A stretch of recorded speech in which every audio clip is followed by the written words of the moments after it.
somebody who's using the same illness, having the same kind of symptoms, and you think they are responding to the same.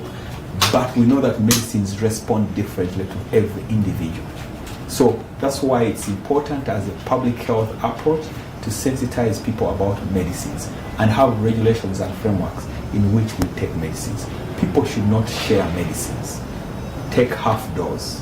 When you take half a dose, that means you have only subjected the organisms or the things that you are working on to a suboptimal or less efficient amount of drugs. We know that this is practiced in many places, or people get the same treatment over and over and over again without having reviews to know that some drugs are only used for a specific time, take a break, and then maybe resume or even change. So because we have many people who are on chronic medications, long-term treatments for many other ailments that we know of, we need to encourage people to use medicines under the supervision and guidance of health professionals. Yes, doctor, how can this be implemented to the grassroots? Because that's where the ordinary persons are so much ardent members of self-medication. So the one way to implement this is that have the right information passed on through the media. This forum that we are having a focus on this is exactly in the same line. People need to get information from trusted sources, from professionals, from people who have been in the working space. They need to get information from the doctors, from their pharmacists, from their nurses. They need to get information from their local leaders. They need to get information from the regulators, people who deal with animal health, people who deal with other chemicals, agrochemicals, because we know that there's a cross-cutting element, that some drugs can be used in the human health, but they can also have impact in the animal health. And then we also know that when there is cross-resistance, poor use, that's how we can end up getting antimicrobial resistance. So this is being affected by communication channels, education outlets, putting stringent regulations. Nobody should be able to see prescribing drugs when they're not used. People having bad practices in their setting up treatment units which are not licensed or supervised. So that's what we are doing on the enforcement element. But the key thing is training. Key things is behavior change, communication to the people. There is a school of thought. People are thinking that how about if we borrow measures like what is in Europe? Someone cannot buy a prescription from a pharmacy without a doctor's authorization written document. Can you implement that, and can it work here?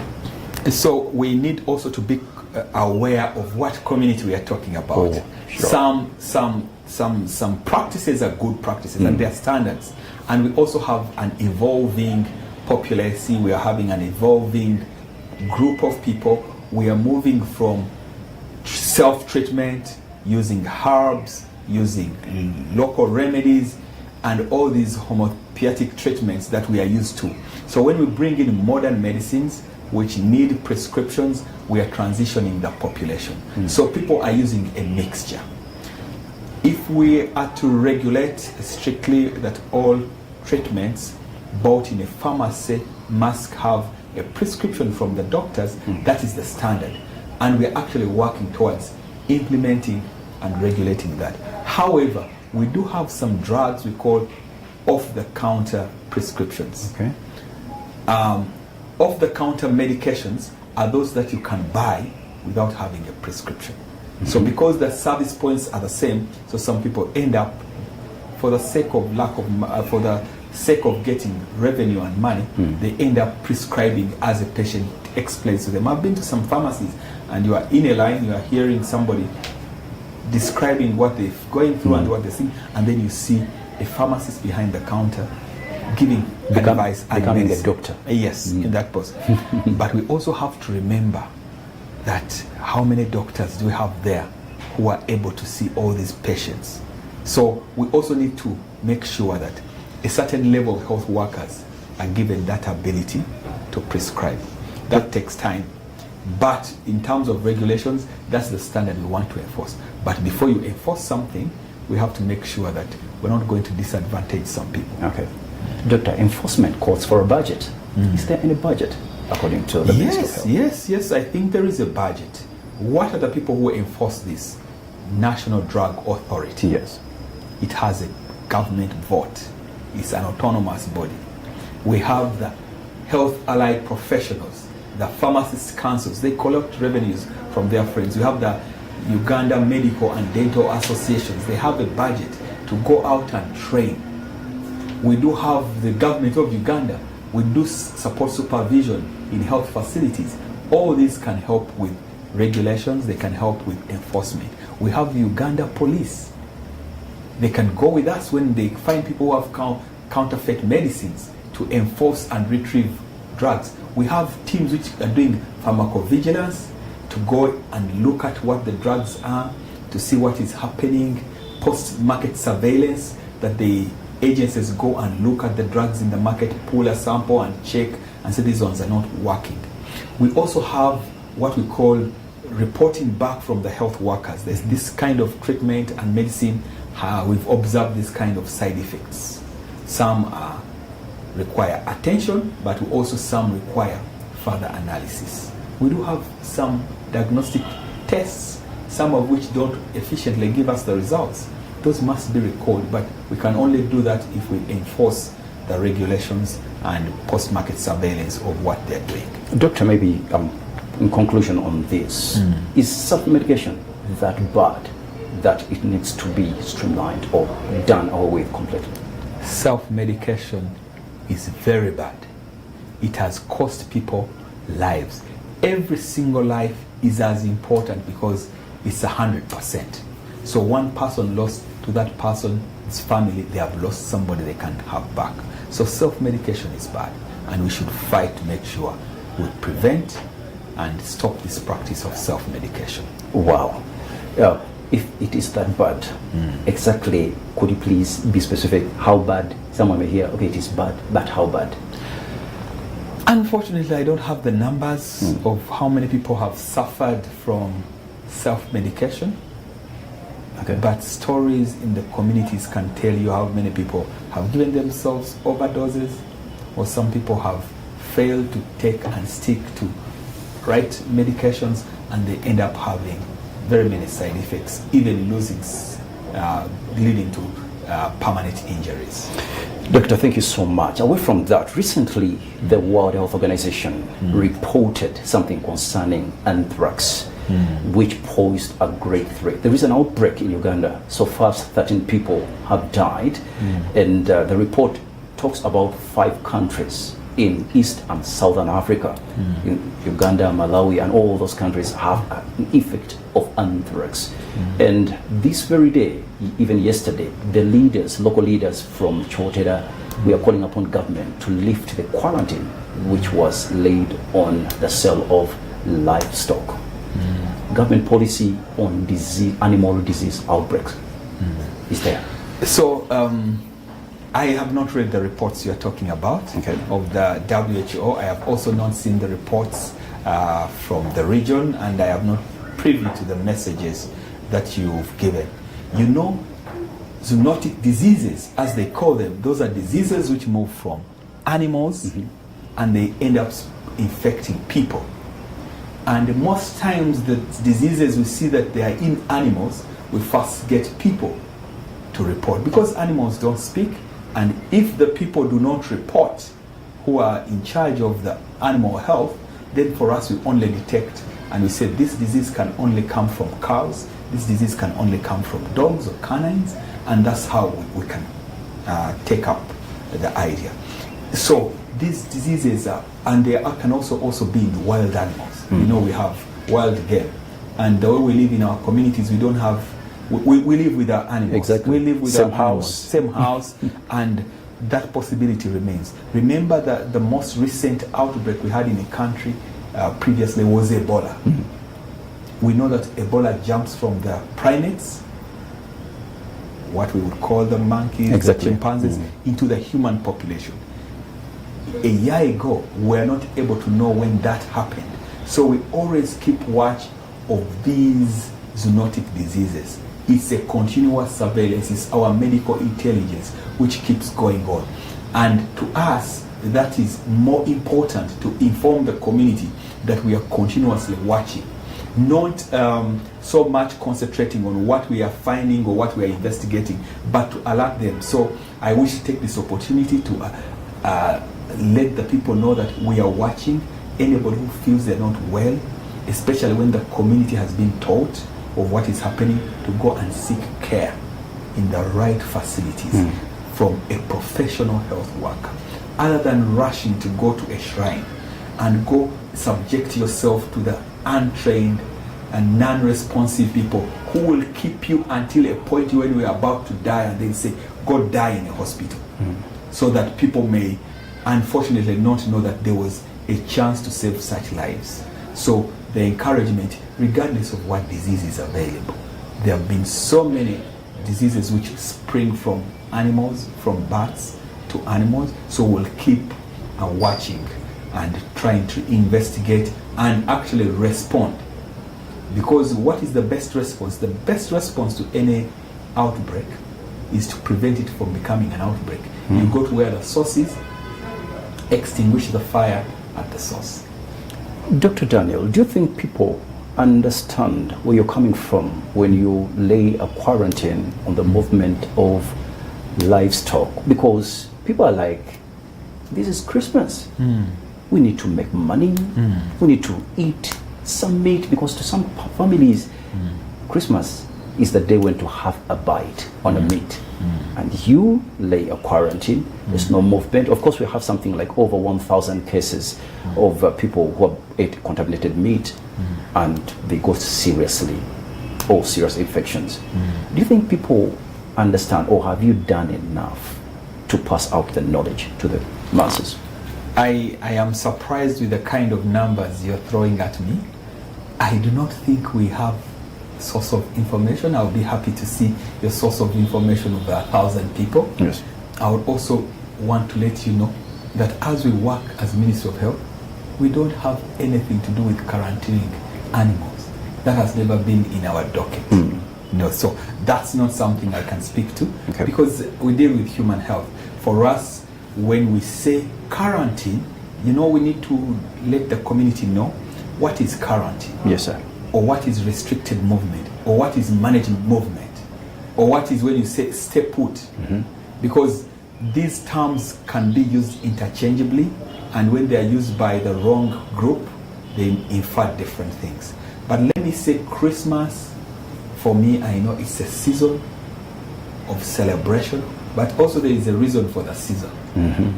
I understand and I believe Jesus is the reason for the season. Yes, sir. So as we celebrate Christmas, there are many ways we can celebrate. So I do not want to speak much about the money-making venture of commercializing it. Those who want to have meat bite, I have not had an announcement from a competent authority of what you're telling me. Yes, sir. So I am yet to be informed on how this information, or how the leaders in some districts you're telling me have come to this conclusion of quarantine. Because for us, we have the Director General, and we have a competent team. We also have people investigating whatever we are trying to follow up in those districts as a health team.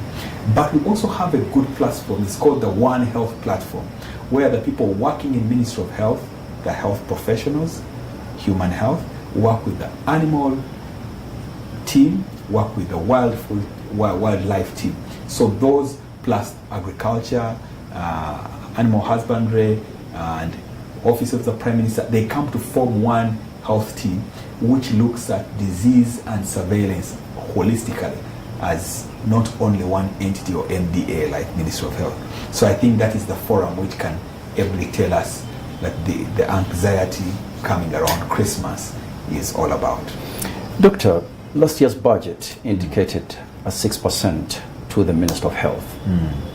And according to the Abuja Declaration of 2000, called for a 15% annual budget allocation, 50% allocation for the annual budget of the country.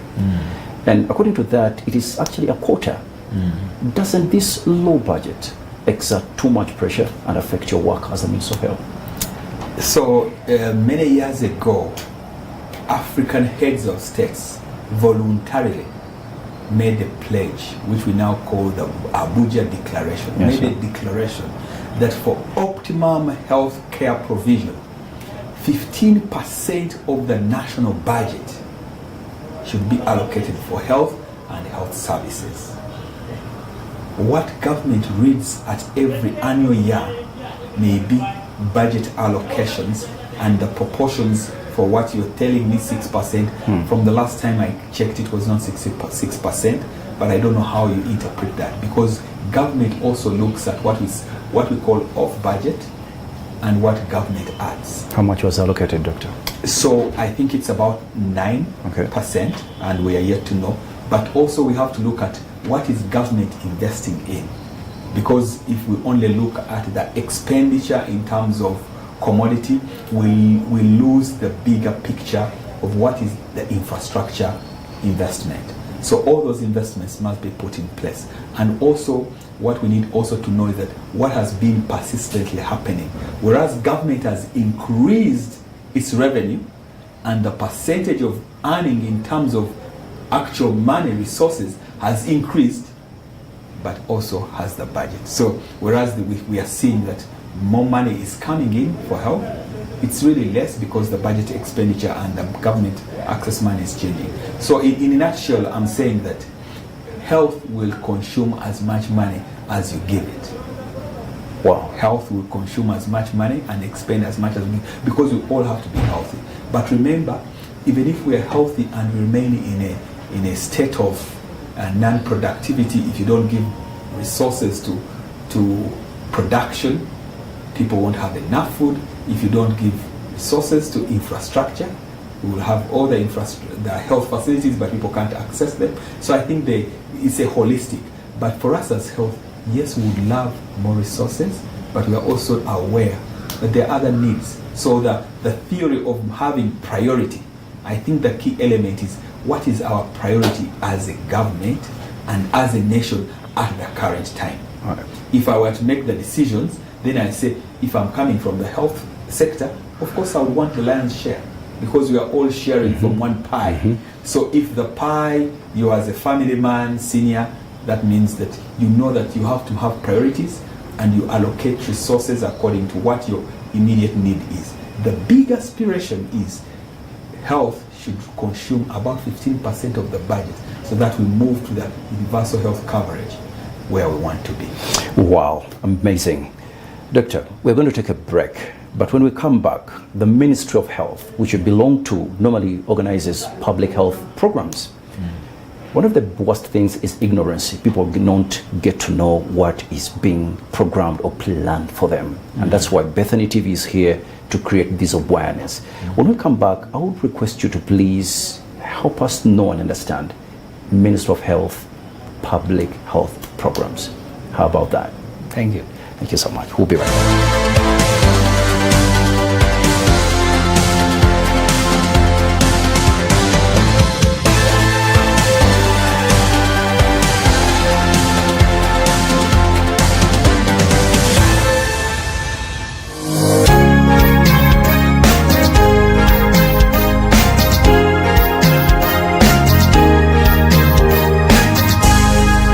Bethany TV for health.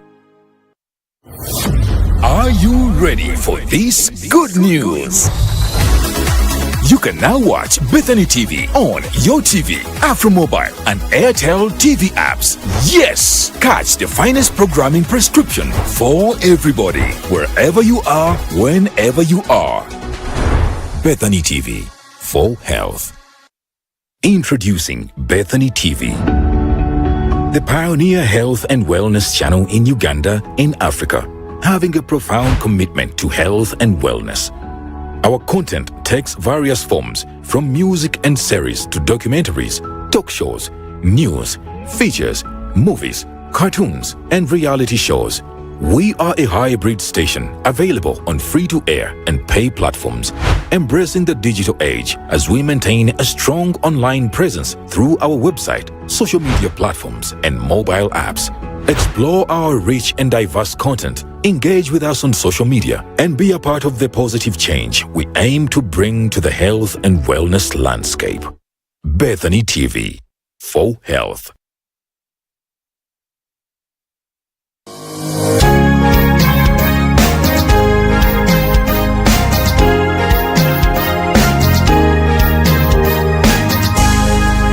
Bethany TV for health.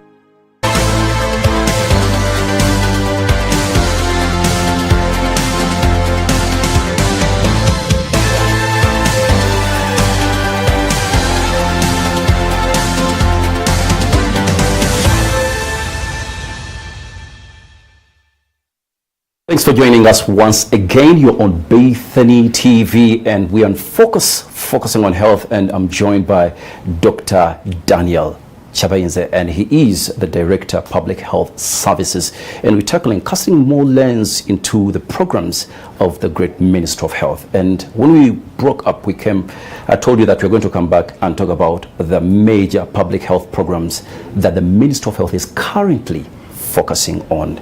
Good doctor, please. Yes, thank you, Chintu. Before the break, we wanted to know what is our focus. But what we focus on as Minister of Health depends on our strategic plan and what we want to achieve. And we also, before that, we look at what are the critical disease burdens in the country. And our focus goes to make sure we prevent. So I can tell you that the 4 main challenges in terms of health, in terms of burden in Uganda. Number 1, the immunizable preventable diseases. Number 2, the infectious diseases, including malaria, TB, and HIV. The other key element which needs great focus is maternal and reproductive health, including the adolescents. So once we bring, and now recently, the emerging normal is the non-communicable disease. The non-communicable diseases are beginning to take a toll. So when we focus our public health interventions, we look at health promotion and disease prevention. So key in our programming is to make sure, how do we make the people aware? So that when we give interventions, they're falling on prepared minds, people who are ready to change their attitude. By the way, that goes alongside education. So we must have school health programs which will make sure that whatever we are telling the adults, we are also telling the children, that as we develop a critical mass of people who are health conscious, who are mind are primed to take up modern and efficient methods of healthcare behaviors, then the whole community will be empowered. Wow, that is really nice, because the Minister of Education needs to work hand in hand with you. Yes. Okay. If we do teach the adults and we don't include the children, that means we are creating a gap. The people who need to come from home being trained, the schools emphasizing what they're learning, because this is repeated active practices. So health-seeking behaviors, health promotion and disease prevention must be taught in curriculum, must be taught home, must be practiced by everybody in the community. I'll just talk about immunization. Yes, you know that we have about 13 immunizable diseases in Uganda, and the whole lifespan of many developed countries and all people in Uganda are riding on the successes and breakthroughs that we've had in immunization services worldwide. The most world-changing inventions which turned out modern medicine is learning to provide immunization. You prevent the diseases before they can occur. You can actually wipe out the whole disease pattern, like plagues, like smallpox. We are almost wiping out measles. So all the diseases we've been able to eliminate and wipe out is because of learning how to use immunization. Secondly, we have diseases which are preventable. Other countries have been able to eliminate. Diseases like malaria. We have 12 million people who fall sick in a single year. So, and if some of them get repeated treatments, that's a huge expense. So that's one of the public health interventions that we do. We teach people. Now currently we are giving the malaria mosquito nets, and people in Kampala are receiving as we talk to them. I saw that in Mukono. It was even greater Kampala. Yes. We know that we give VHTs, the village health teams, medicines to treat the children near our home, that we are sure this is happening. So the public gets to get aware that we can prevent malaria, treat malaria early. Don't swallow medicine without diagnosis. People now have ability to go for microscopy. Where microscopy is not feasible, we have the rapid diagnostic test. So everybody should be able to get, and that improves quality. So all these we can do by training. As we say, when you get treatment, take the whole dose. When you take malaria treatment for only 1 day, because you feel better, or second day, then you've left that dose uncompleted, and then you cause us to have more stubborn, let me use that local language of saying, stubborn malaria. There's nothing like stubborn malaria, but one which is not responding to that treatment. We don't want that to spread. We are doing things like TB and TB cast programs, where we go around in the community, we look for people who say, do you have anybody coughing? Do you have anybody who has been unwell for 3 weeks, not responding to treatment? Can we get a cough sputum? I don't know how we call it, it's called on the run. We test it and we know. If we can take you for chest x-ray, so that we are able to know that the people who have TB have been picked out, treated. We lose almost 6,000 people a year due to TB. That means a significant number every day. We lose exactly the same number of people due to malaria every year. About 6,000. That means you're losing 14 people every day. That's a huge number of people. And so for us, where we have highest burden, that's where we should have highest public health interventions. And these diseases are preventable.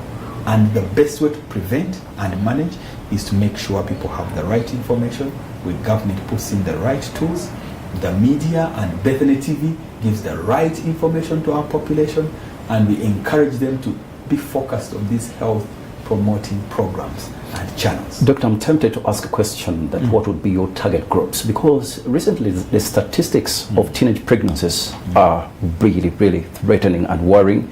I talk about between the age of 15 to 25, and those are girls. That means that if your target would be schools, how are you going to be in contact with schools? Because private schools are the majority as opposed to government schools. Some people are worried that you might focus only on government schools. Is there any measure to get in touch with the ministry to target the young people? Thank you very much about asking about teenage pregnancy. The first indicator that we know about teenage pregnancy was exactly during the lockdowns and COVID time. We saw that there was a number of teenagers who became pregnant. What does teenage pregnancy mean to us? There is a sign of a family breakdown, system failure, and leadership gap. We only look at the girls who are becoming pregnant, but we forget that they are being made pregnant by another male gender. So when we are targeting our information, not only should we look at the girls, but we should look at also the male gender, which through interactions between the male and female causes pregnancy. And not all sexual contacts with those groups lead to pregnancy. That's only the bit that we see.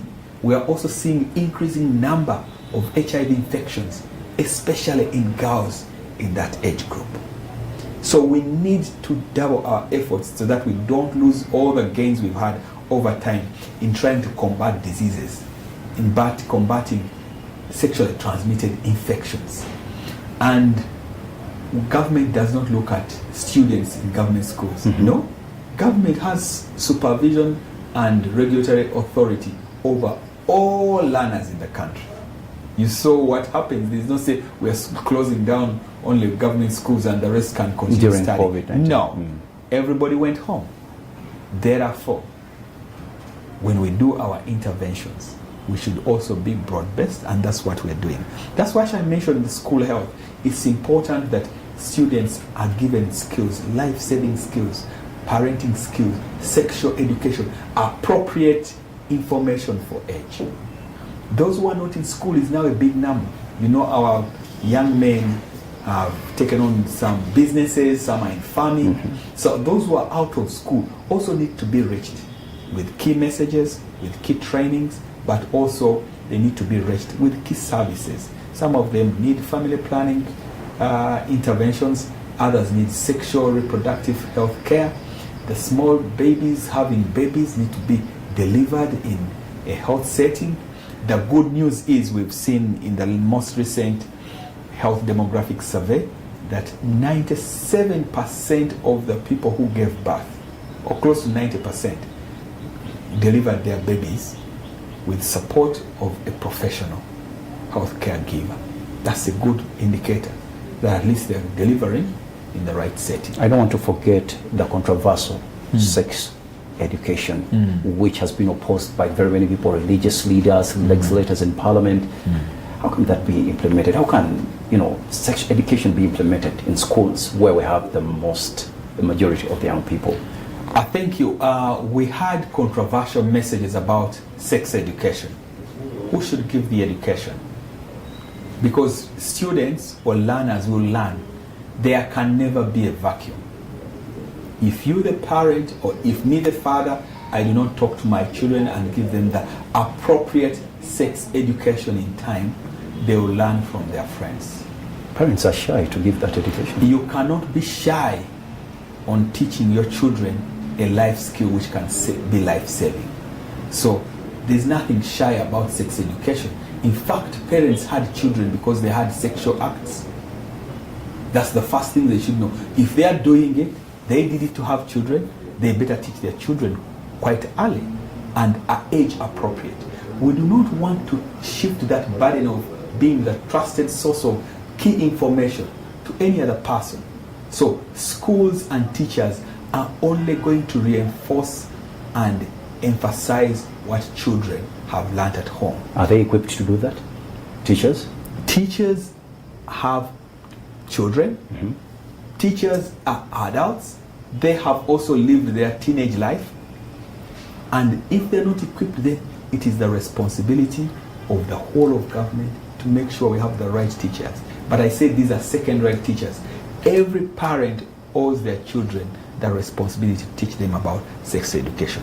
But for Uganda, Uganda has a very unique view, very unique from the rest of the world. Uganda has a biblical standpoint in terms of sexual education. And we cannot deny the parents of having the opportunity to teach the children what's right. We have the right leadership and mindset at the moment to address sexually reproductive issues in our country. And I'm excited that we take such bold stance to teach our children what we feel is right for our children. Wow. Allow me to take you back on the prevalence of malaria. And we have campaigns, of course, which is geared by your Ministry of Health. Fight malaria, kick it out, put on a mosquito net. Do you think you are losing the battle fighting this malaria disease? Because apparently people are still dying.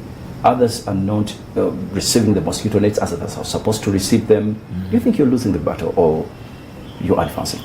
Thank you, Kintu, for that question, and our viewers of Bethany TV, where we are focusing on health and we want to pick malaria.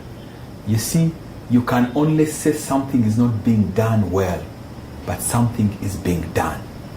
And every time you attempt to do something, please expect that you will get feedback. So thank you very much for the feedback we're getting. But we're not losing the battle. However, we have backslidden on the gains we had previously achieved.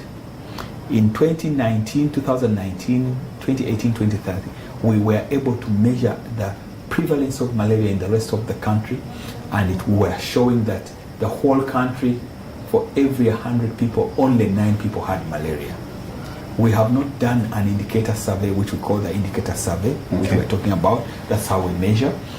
We have not done one yet, and we are planning to do one next year. But we've seen that over the last 1 year, we had districts which had what we call malaria upsurges. The number of people who got malaria increased. The number of who had worse manifestations of malaria. Children were passing dark urine, and many people were dying due to malaria. But we've been able to backtrack and refocus our energies to malaria. As we speak, from the 70 districts which had been affected and had epidemics, upsurge when the number of cases exceed what we would have expected in the season. That's how we measure upsurges or epidemics. From the 70 districts which had epidemics, we only have currently 3 which are actually being contained, without giving you the specifics, but to let the people know that we have actually been able to catch up with where we want. And currently we are giving mosquito nets, but it's not only having the net, it's being able to use and sleep under mosquito net consistently every night.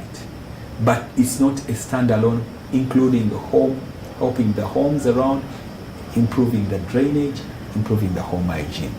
Malaria will know that it's also poverty related. The more better houses that we construct and we live a better livelihood, better homesteads, then the number of malaria cases will go down. If people get treatment early enough, not try to do self-medication, yes, a topic we've just been talking about, we think we will gain the upfront. Wow. But also we have good news. 2 new malaria vaccines have been recently approved. We have the RTSS vaccine and R21 vaccines. These 2 types of vaccines have been approved, and now WHO has pre-qualified both, and we are ready. Uganda is ready to roll out malaria vaccination next year, 2024. Should we call 2024 a year to rejoice and jubilate? Yes, we are very optimistic in terms of malaria. 2024 is a year to rejoice. But why? The vaccine research has gone on for the last 30 years. And this is the first time that we're having 2 vaccines for malaria approved and pre-qualified for use in massive populations. All the past have been trials and trials and trials and studies and gaining safety informations and getting how much impact we shall have. So I think we're at a critical point in our activities that we are able to see our intervention give us better output. Wow, thank you so much. You're still watching Bethany TV. You're on Focus. You can subscribe to, if you are a StarTime audience, you can go to channel 271. You can get us on StarTimes, but also free to air Go TV. We are there, and we'll be continuing to move. Now, Doctor, the other one will be how does the Ministry of Health collaborate with the international organization for disease control? Because there's so many outbreaks and all those things. Yes, and thank you for highlighting how do we collaborate with other agencies for disease control. We have different partners and collaborators in Ministry of Health. Some are particularly focusing on disease control. Okay. Others include development, social works, legal, and infrastructure development. We do have what we call our development partners. They do come and collaborate on a level of understanding because they are going to input their finances in the health sector. Some fund us directly through the budget, and some give us resources of budget. Those collaborations are spearheaded at a level of policy level, Ministry of Finance, country diplomacy level, which handle those kind of high-level collaborations. Many countries have commitments and relationship with this government. They exchange ambassadors, we have offices. That's the highest level of collaboration. The next level of collaborations, we have people who implement and give us services in the country out of goodwill donations, out of bringing here their businesses, others having partnership both to manufacture or import services. Those who work directly with the Ministry of Health, we have what we call memorandums of understanding, where we commit and decide what our expectation is, what their expectations from us are. So that's the next level of collaboration. Others are looking at global security. Others are looking at global legal relationship. Others are looking at military collaborations. Others are looking at diseases which can cross from animals to human or from humans to animals and vis-a-vis. Because we have this global village and things which happen in Kampala can the following day happen in Qatar, for instance, because there's a flight from here directly from Entebbe to Qatar. And so what you are seeing today here may not be localized, but because of the international movements that can happen. We saw that with COVID, whereas we are thinking it's in China. We saw it. So with international collaborations, we keep our borders open, we keep our relationships open, but we also share information. So collaboration can be in terms of finances, we're having frameworks to collaborate, then we can have those who implement the activities. We have agencies, CSOs, which are able to implement on the ground, people who have been funded directly to go and implement. We saw some people helping us. We have a lot of agencies, without me naming any, which we know are doing work through collaborations with universities, collaborations with the health facilities, with the church, Protestant Medical Bureau, Catholic Relief Services, all these Muslim Protestants, Muslim bureaus, medical bureaus, and all other agencies which directly put infrastructure, even the private sector. You know, those are collaborations with people forget that we have personal investors or individual investors who put their resources to help better the health of all Ugandans. So those are the people we collaborate. But in particularly in terms of epidemic outbreaks, we do have 7 different pillars in how we respond to outbreaks. The key element in responding to outbreak is coordination. This is where we have the technical groups, the scientific minds, the leadership, the governments which are concerned. They sit on a common table to say, what are we seeing? How is it going to affect my country? How can my country send you expertise? We saw that when we had COVID, we needed diagnostic kits, we needed sequences, we needed vaccines, so that different people come on board to bring different expertise. We have pillars like surveillance. Who is tracking what is going on in the community? What is going on in the whole world? How can I know the information across the border in Mutukula? So these are kind of the collaborations that I can give. Sorry to interject, but it sounds very, very good on paper. Is it on ground? Because there have been so many grievances of lack of medications in certain hospitals, enough human resource. Don't these news discourage your fellow counterparts? I mean, people whom you work with, when they hear that there are no medications, it's no human resource, it's like the policies are wonderful, but on ground, they are insufficient. You know, we work in a very delicate environment. Health is not the daily kind of trade interventions that people hear of. It's not an opt-out. You cannot say, if you don't have matoke, I'll look for cassava. We are working in a space which is a matter of life and death, so that any dissatisfaction is amplified, and rightly so, because we don't have spare lives. So when you hear people saying there are no drugs, when people say there are no staff, because if I went to a hospital today and I didn't get the medications I want, it doesn't matter whether I've been getting it the rest of the year. For today, I didn't get it. For today, I waited in the line for so long. So it is an ongoing improvement. And you talked about the financing. The beauty is that you started the saying that is health been giving all the resources. So we must continuously capitalize and give resources to health, so that as the population goes, you know, we had facilities organized for, maybe like we built a hospital, a 300 bed, and the population has grown. You know, we grow our population at a rate of 3.5% every year. So the number is going up. So as the number goes up, the resources and investments must increase. So for me, I know that complaints and feedback regarding the services in health will not stop. Thank you so much, Doctor. Those joining us, just know that I'm with Dr. Daniel Kyabayinze, and he's Director Public Health. And my last one would be what is the ministry trying to do in a bid to improve healthcare infrastructure? Because, Doctor, when you go to Eastern Uganda, Northern Uganda, there is too much pressure exerted on the regional hospitals there. And it's like there is less or not even enough. This is a very critical question, and thank you for bringing it up.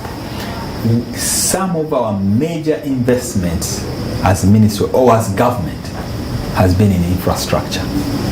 And I can tell you that for every region, infrastructure development takes key, because we cannot give a service as a virtual service. So whereas we have community health workers who don't need infrastructure, VHTs, they are using their homes, but people need tertiary services.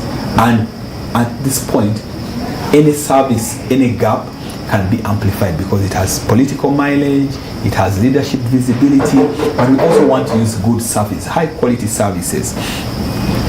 For instance, government has three major funding modalities which have given different infrastructure investment that I can mention. We have a project called AMCHIP, Uganda Reproductive, Maternal and Child Health Infrastructure Project.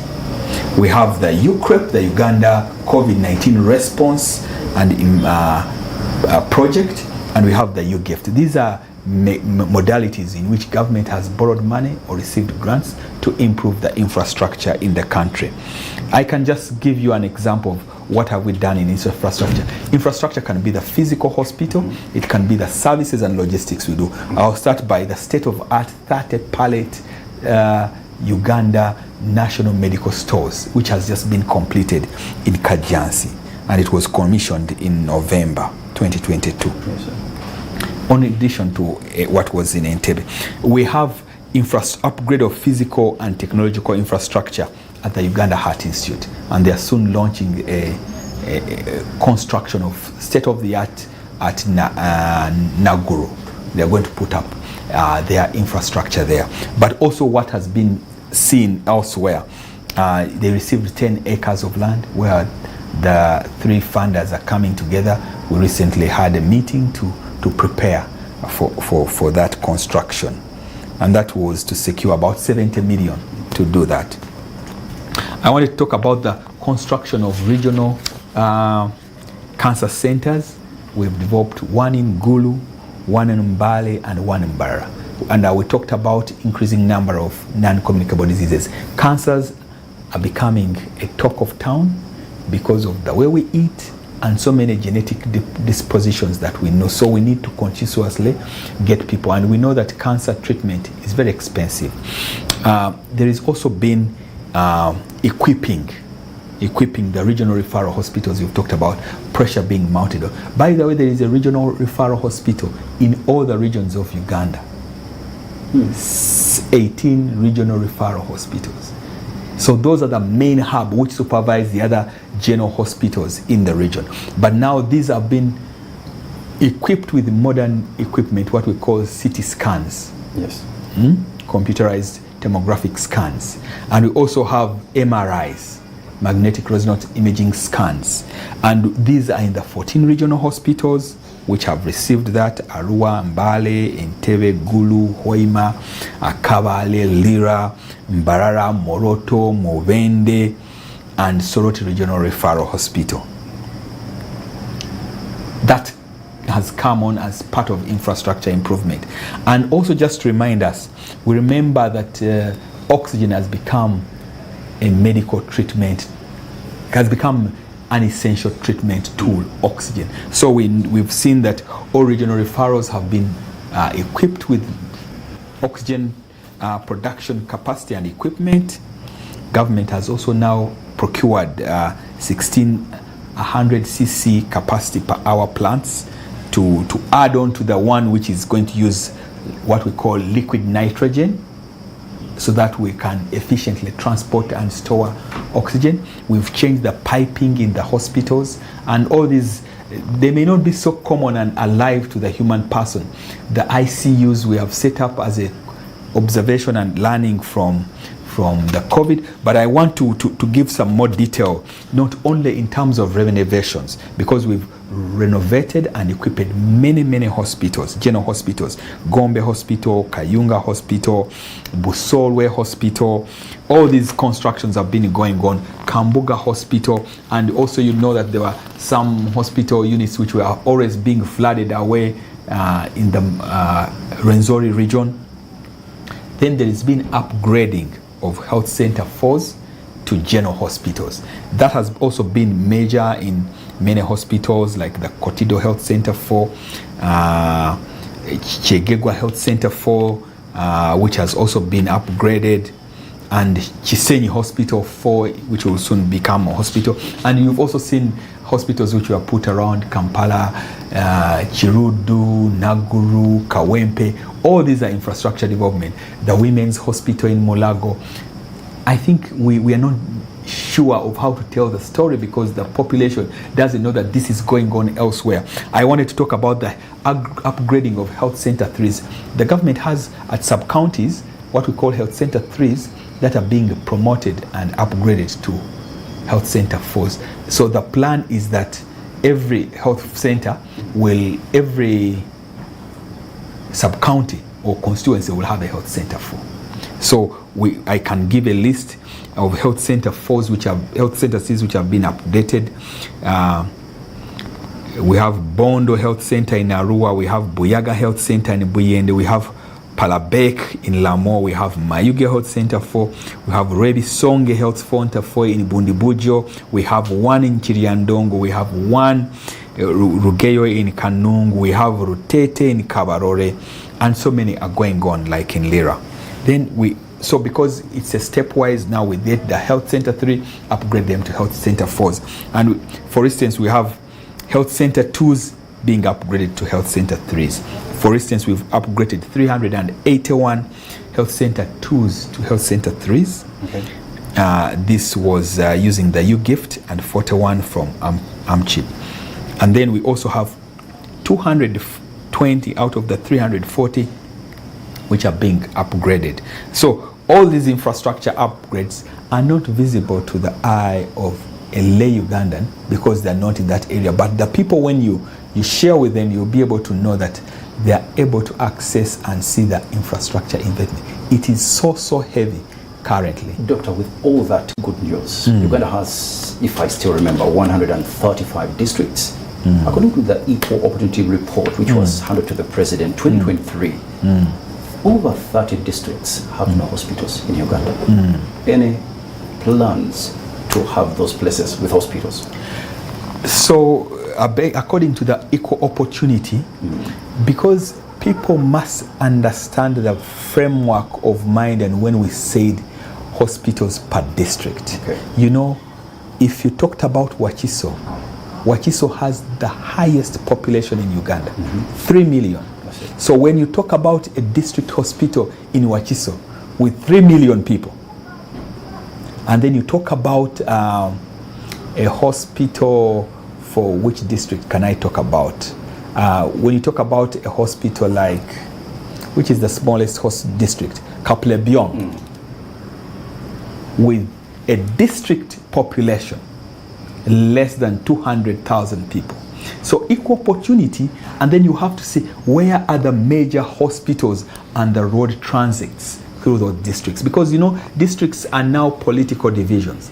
Their mind state is not service delivery in terms of health. So, and the journey is ongoing. I have told you we are updating health center 4s to general hospital. So if you've said out of 135, 30 don't have, we're already doing well. We are on a winning journey. Already 80% have, if you have 110 districts having hospitals already, that's a good step. And we're not talking about hospitals only. Even private hospitals count. Even the non-governmental organization, the not-for-profit hospitals, they count because they are all serving the populations. So the focus and along the way is to make sure equal opportunity, equal access to all Ugandans. We all must benefit from the services given in the country, but also to make sure that everybody gets. So our leadership in the Ministry of Health, I'm sure, will be happy to look at that equity equation, because what you are saying is equity and access.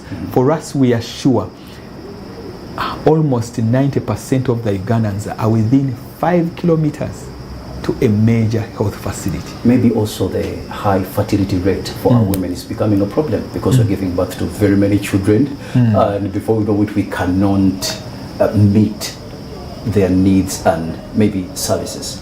That's why the high fertility rate, we are now at 5.3, and remember it came from 8. It's actually dropping. So we are doing good. No, we're not doing good, because it's not dropping as at the rate at which we would prefer, because if the economy and the livelihood is not growing at the rate at which the fertility and number of people we are adding to the population, then our resources will be strained. But what we need to do is to continue educating, keep girl child in school. Every educated girl will delay their first delivery. Every educated child will know, girl child will know how to space. Every educated boy will be empowered financially to look after his family.